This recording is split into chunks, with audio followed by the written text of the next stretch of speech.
Welcome back to the shop. It's an exciting day because the pea shooter is, well, she's done.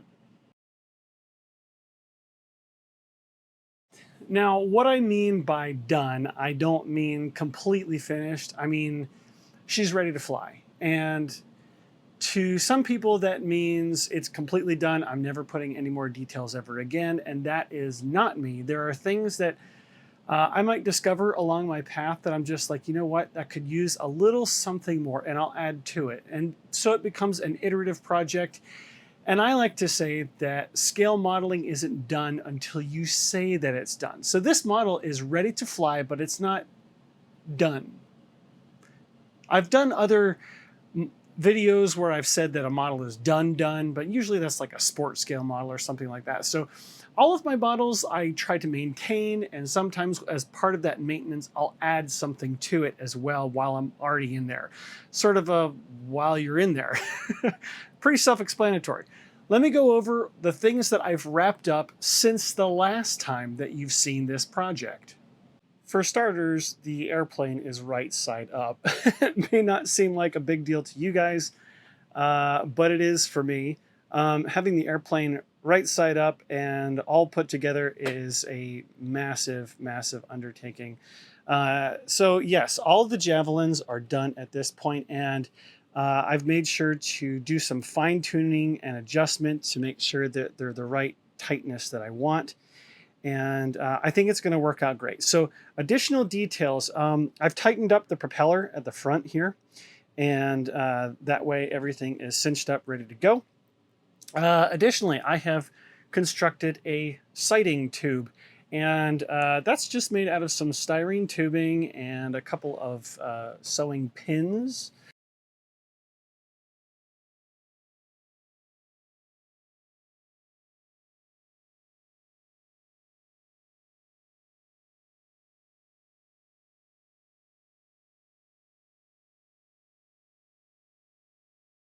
With the sighting tube done, I was like, you know what, it needs a little bit more texture than that. And that's when I thought, oh, it needs a radio wire mast, and a radio wire. So oddly enough, I used bra hooks to do this. So I took the hook and I bent it in half, and CA glued a little, I carved a little pocket in the tip of this piece of hardwood after I shaped it, and just drilled a couple holes in it, and then I was able to use some thick CA, slow zap thick CA, and that fits in there nicely. Carved a little pocket for this to be received into, and painted this all up and used thick CA in there as well. That way, if I have a turnover, this was hardwood as part of this when I went into the soft balsa tip here. So this can break off. I'm okay with that if there's a nose over event. So that way it'll be a lot easier to repair. All right. And then up here, I've run this beading wire. It's a nylon coated beading wire. It's a little bit thinner than the Dubro pull lines. You can get it at most craft stores. But yeah, I've got some little crimps, some beading crimps that I picked up too. And then I used another bra hook up here for the terminal end. And then just a spring I had laying in my stash. Holds pretty good tension and should flap around a little bit in the wind, which is good visual effect to keep it looking animated.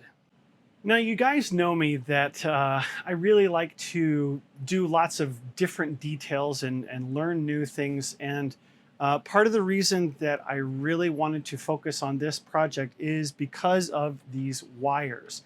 Again, these wires are going to be really crucial for me on the Weta Williams Model 44 build. I had never done these kinds of wires before, so learning curve and technique, maybe some things I want to try differently in the future. I feel more comfortable with it. And then the javelins too. Learning new ways to tackle these javelins has been part of it. That leads me to the very last detail that you kind of can't see.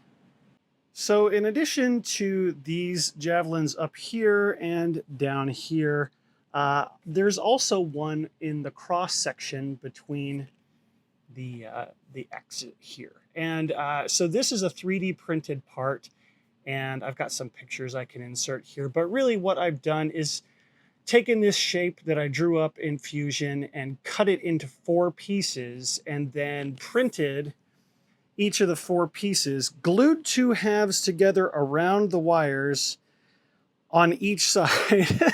And then, so to disassemble, you undo the screw. Oh, let's see if I can zoom in here. Yes.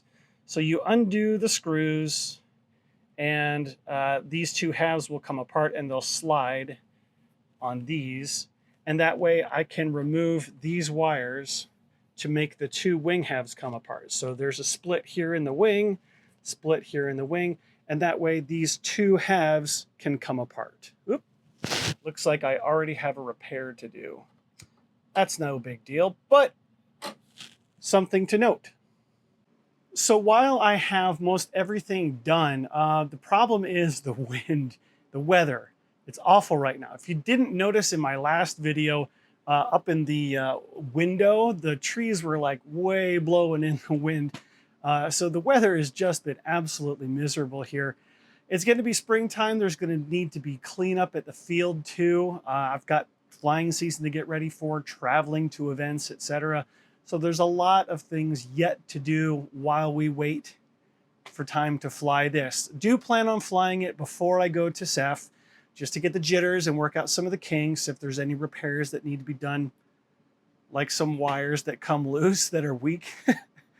Those are things that I need to take care of before I go to an event. That's why safety is a primary responsibility of the pilot. Taking another look at this model, I hope you guys can appreciate that this started as a very base ARF. And all of the details that I've added to it did add a little bit of weight, and including the dummy radial, which is actually heavier than you might think. The center of gravity was checked, and we are pretty much spot on where I need to be. I balanced it with my 7000 6S battery, so 7000 milliamp hour, and the center of gravity is just slightly forward of the recommended CG point. And when I use my 6000 milliamp hour 6L, it's right on. So I'm going to fly it a little bit nose heavy, see how it likes that. And that way it should be safe and ready to fly on a maiden. I've also gone through and checked all of the programming. I've set rates, done all the other ancillary preparations, make sure that my telemetry is logging so that if something were to go awry, I have a record of it and I can figure out what I did wrong. With all of this updating to you guys, I really appreciate you following along with this project. Got more projects coming, okay? I was looking over the last little bit. In the past 4 years, I've built 25 models. So if you're new to the channel, take my word for it. There's more to come. I'm constantly building, looking for the next project, looking for the next piece of history that I'm going to add to my flying works of art.